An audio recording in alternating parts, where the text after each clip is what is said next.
And so that was a real learning for me, was the importance of getting a single, very intuitive story to get your point across, and that pulls people in much more than the facts and figures, which are so easy to quibble with. The final 2 chapters on this DVD are all about stories and why they are an essential leadership tool. Topic number 1, why leaders need to tell better stories. Well, let me start with a risky Methodist proposal. I want to read some scripture. This is from the 3rd chapter of Ezra. And this is the part of the story where Israel is returning from exile and coming back to Jerusalem. They're trying to rebuild community, and they want to start up, their worship practices again.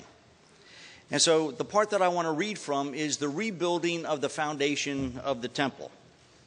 Now it says, in the 2nd year after their arrival at the house of God at Jerusalem, in the 2nd month, Zerubbabel and Jeshua made a beginning together with the rest of their people, the priests and the Levites, and all who had come to Jerusalem from the captivity.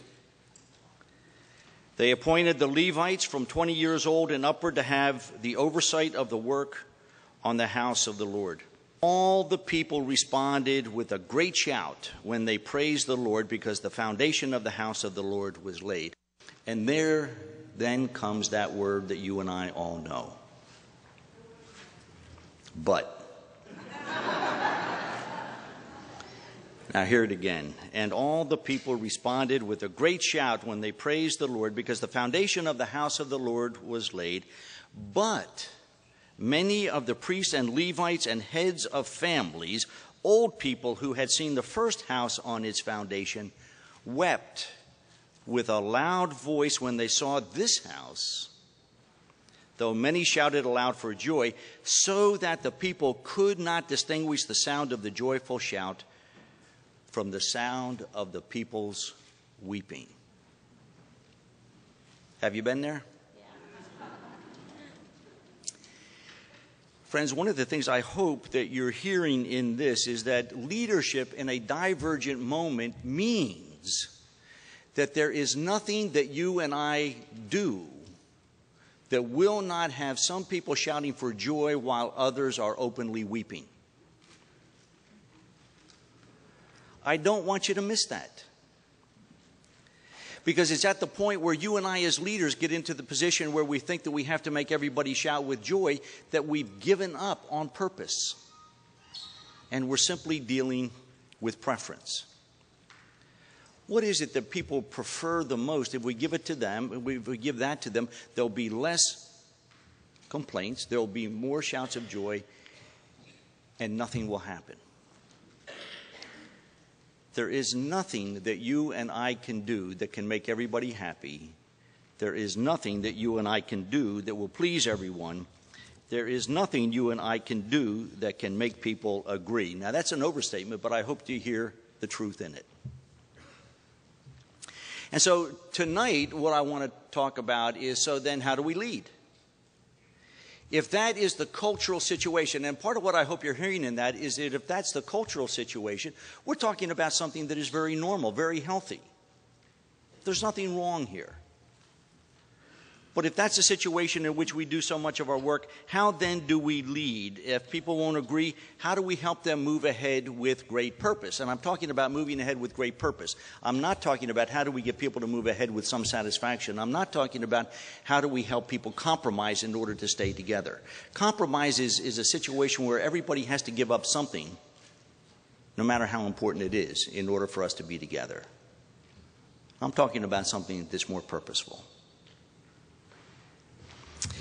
And what we're watching and learning about is leaders that are discovering how to do this with the story of the congregation. What I'd like to do is read to you a very brief story from Mike Mather, who's a United Methodist pastor. Mike is probably one of the most creative pastors that I know in my work. And at the time that he wrote this, he was the pastor of Broadway United Methodist Church, which was a small congregation with very few resources. He writes, during Advent and Lent, we have weekly evening prayers at Broadway. A few years ago during Advent, a strange thing happened.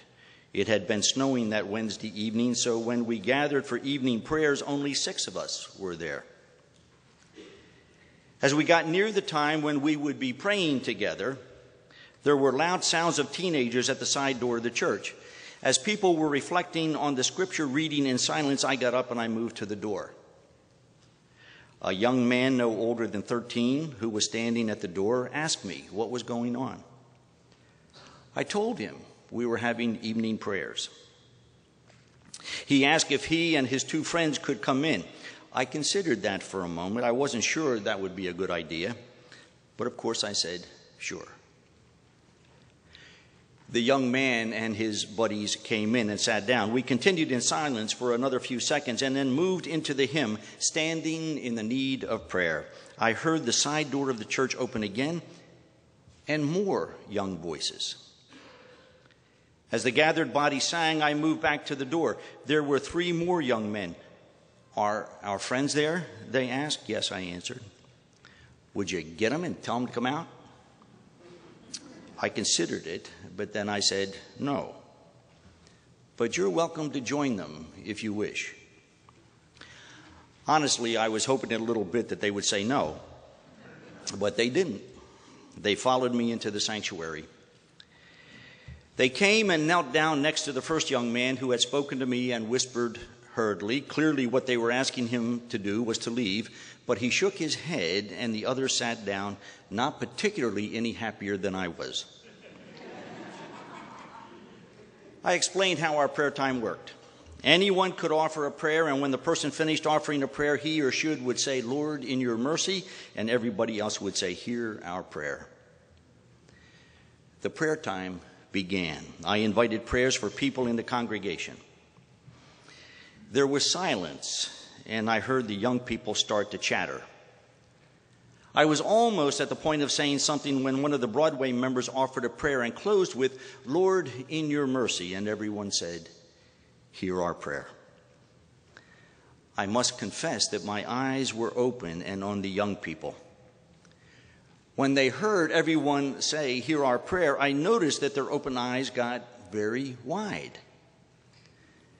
They started to offer prayers. For my cousin, Booter, who was killed last year, one of the young people said, and he rushed to the words, Lord, in your mercy, and everyone said, hear our prayer. Now, all the young people were offering prayers for people in their families, many of them who had been killed. The teenagers were all noticeably eager to hear everyone joining them with hear our prayer. We prayed for the world, and the people offered prayer for places of violence around the world. We prayed for our community. One of the young men prayed that the schools would stop expelling people, and everyone said, hear our prayer. The time of prayer reached a height, though, when a young man who was the leader said, for me and my grandma, because my dad is trying to take me away from her. And everyone said, hear our prayer. I invited people to turn in the hymnal to where the Lord's Prayer is printed, and we prayed it together. Then we sang, I want to walk as a child of the light. Those young people stayed and exchanged signs of peace along with everyone else. And then they left, much more quietly than they had come. Now, friends, do you find that to be a powerful story? I'm taken by that story every single time I read it. Now, knowing Mike is a good writer. Mike is a good storyteller. This is actually an experience that was part of his church. But what I want you to hear in terms of leadership is that when Mike wrote this into his little book, it was not a new experience for him because he had been telling this story for quite some time. And the people that he had been telling this story to were the members of his own church. Listen to the next paragraph. A year and a half later, when we had all noticed that our ministry with young people had expanded dramatically, we received a grant from the National Church to expand and build on our work with young people.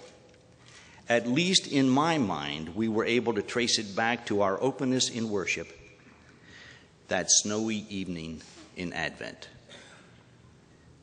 Using the story of the congregation to provide leadership, to tell people not what it is that they should do, but what it is that they can do. One of the tasks that you and I have as leaders, friends, is not to make everybody agree, but to give everybody a really good story to live. Stephen Denning is someone who was one of the officers of the World Bank, and he tells a story about back in 1996. Now, the World Bank at that point had about $100 billion of resources, and so the question was, how do we get people all across the globe to link up their information systems so that they can all share out of common databases and begin to leverage all of the power that is part of the World Bank? And so what Stephen did is he gathered together all of the theories about information and knowledge management. And he got together all the information about the assets of the World Bank and how it could be leveraged. And he got together charts and he got figures together. And he found out what you normally do when you use that kind of information, that every time he presented it, when it came to the idea about trying to link people together to actually leverage a difference, people ended up arguing about his charts. Or they questioned his figures. Have you been there? One of the things, if you want to lead, whatever you do, don't give people details. They'll quibble. Because their mind goes, is that really the way that I would do it? Because their mind is working at that level. Well, one day he talks about the fact that he sat down in the cafeteria with someone else who had been working in a different part of the work of the World Bank. And that person was talking about an experience in Zambia. Now, at that point, Zambia was about the size of France, but only with about 1/5 of the population. And there were a number of places that were so rural that health care was really just not an active part of the life of the villages. And he talked about one healthcare worker who was about 600 kilometers outside of the capital city, who had a real problem with malaria, trying to control malaria.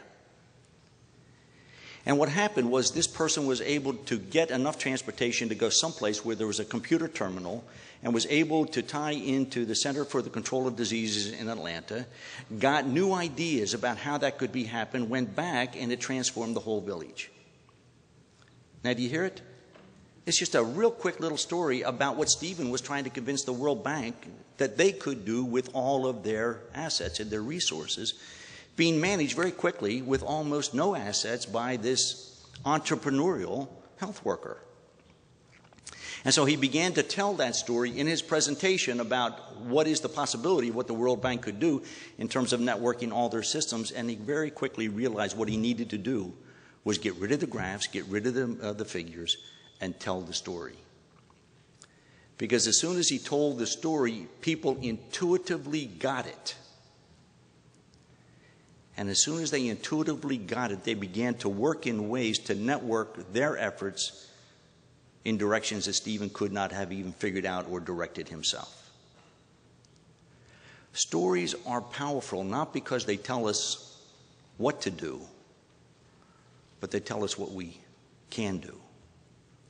What I want to do is I want to walk through this little bit of theory that comes from Calvin Pava. Pava was from Harvard University.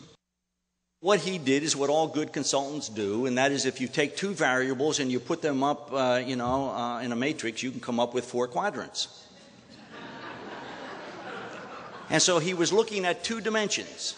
And now we're talking about leadership situations. If we take a look at leadership situations around 2 different variables, you can begin to take a look at 4 different types of situations in which the leader has to learn how to lead appropriately. The one variable has to do with how complex is the task before the group. Is it a low complex task? Is it a high complex task? Is it fairly simple?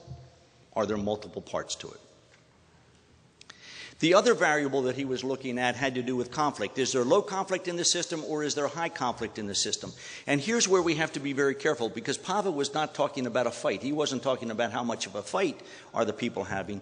He was talking about how different were the preferences of the people who were involved with doing this work. A low complex or low conflict situation is one in which there are not too many different expectations. Everybody basically has similar preferences, not a whole lot to choose from. A high conflict situation is one in which everybody wants something different. Okay, so that if you use those two variables, you come up with the four different situations for leaders. And part of what he was trying to say is that one of the tasks of leaders is to be appropriate. You simply need to use the type of leadership style that is needed for the situation that your organization or your congregation is facing. And so let's look at the first of the quadrants, straightforward linear planning. This is what you and I typically call problem solving. It's exactly what I was trying to describe earlier today. Low task, low conflict. An example would be someone like myself who lives in Pennsylvania, who has a church whose boiler breaks in February on Tuesday. That is a problem that is low complexity and very low conflict. You got to get the boiler fixed, and you'd like to do it before Sunday, and everybody's pretty much in agreement. And so when you are in that kind of a situation, you use the problem-solving methods that you and I were talking about earlier today. You define the problem, you identify the preferred solution, and you move as quickly as possible to get it done. But it's quite different from the second quadrant, right below it, which he calls incremental non-planning. Now, for you and me, another way of saying that is, would you please just make a decision?